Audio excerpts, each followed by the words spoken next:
As you're approaching it this weekend, you're understanding the importance of the context. Okay? So, separate piece, first we'll start with the genre. Note-taking. I would like you to take some notes. Throughout the unit, it will be totally necessary. Today, it's probably just like listen and absorb information. So on Tuesday when you come to class, you need to bring either a notebook, like a single or 3-subject, 5-subject notebook, or a loose leaf notebook, or like a diary thing. Or if you have a system for note-taking on your phone or another device, you can use that. I mean, everybody has a lot of people have like a notepad or something on your thing, but like unless you have a system for it, like right now I have a place I park in the airport over the summer, and like some groceries that I need to get. Like there's no rhyme or reason to this. I'm doubting that you have a grocery list on there, but if it's just random crap, you don't have a system for it, I would caution you to like do something you can systematically take care of all of your expenses. Same with like your assignments. So if you're using a planner, if that works for you, if you're using a calendar, just make sure there's something systematic here so that you know where everything is and it's for you. Alright, so a separate piece is a realistic fiction. That's the genre. Okay? It is not historical fiction. Technically, it isn't nonfiction. So realistic fiction is somewhere in between historical fiction. Nice word. Yeah. Historical fiction and nonfiction. So historical fiction is written about like a specific character in history, like a real character, or someone who experiences like an interaction with a real historical figure. This is just a story that's set on purpose during World War II. So here's why it's important. The novel takes place at, those of you that started reading, where does it take place? New England. New England, at a boarding school in New England. Okay? So it's a high school. It may feel to you as you start to read it as it feels a little like the college because people live there. But it's a high school. It's a boarding high school. It's actually based on the school that the author attended, which is Phillips Exeter Academy, which is in New Hampshire. It's the Devon School. Okay?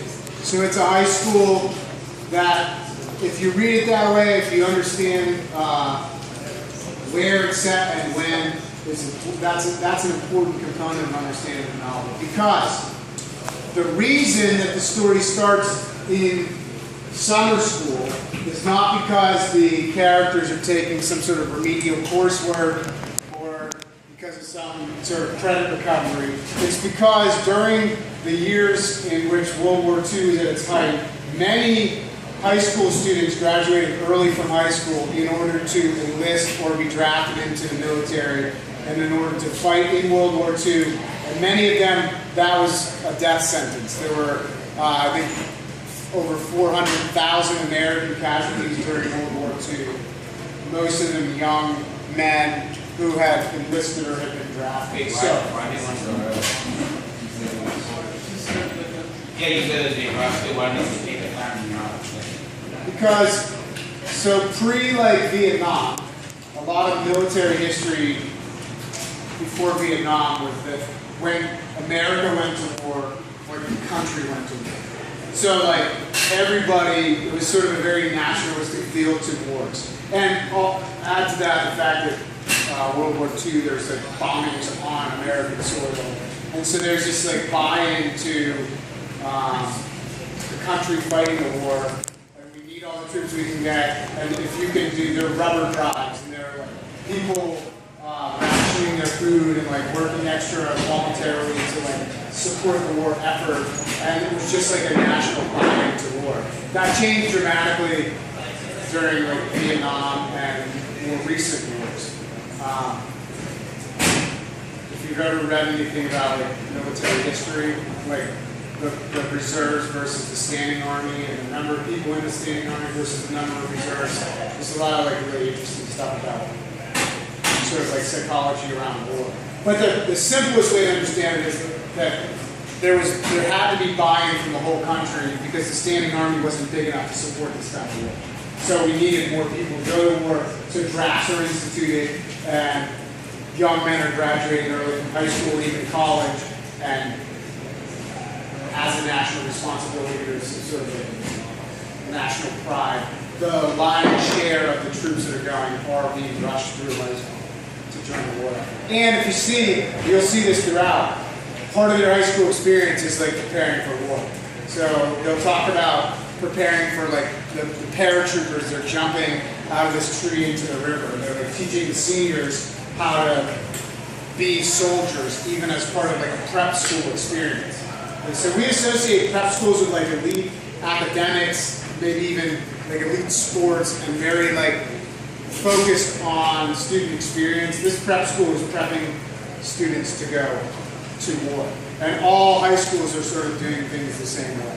So it's a military school? No, it's not a military school. It's just a reality of being a high school student. So what you have to know for context is that like these young men, their high school experience is like very different than yours, right? I mean, we're talking about like where are you going to go to college and Pittsburgh Promise. What do you want to major in? Do you like art?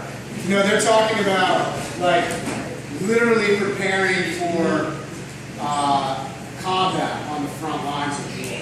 So as young men, they're sort of faced with that impending reality, right? And it sort of shadows everything that's happening. Their day-to-day life is almost guided by that reality that's going to happen for them after 3 years of high school. So there's your like sort of big picture context. That's what's happening in the world. They're dealing with it. They're dealing with like the glorification of being in the military. So you'll see some of the characters choose to enlist rather than to be drafted, so they can pick sort of their specific area that they're interested in, or to like avoid certain types of conflict. That's part of the equation. But the story itself, the main conflicts in the story are not about war. War is this big reality that they know exists, and much of the story is still like high school drama, and there's very much like a childhood feel to this story where they're playing games all the time. Like they're always playing games, actual games, not like games. They're trying to get around curfew, right? They're trying to skip class. Like they're doing high school type stuff with this impending reality. And the story itself, the conflict that exists in the story, is sort of the narrator's struggle with balancing his own friendship with his own desire to be popular and his envy of one of the other main characters. There are two main characters, Gene and Finney. Gene is the narrator, and Finney is his best friend. We're going to have a lot of discussions about friendship and envy. Finney is like the most popular kid in the world. He academically is not great, but that makes him endearing to almost everyone. And you'll see a very clear tone that the narrator Gene takes when he's talking about Finney.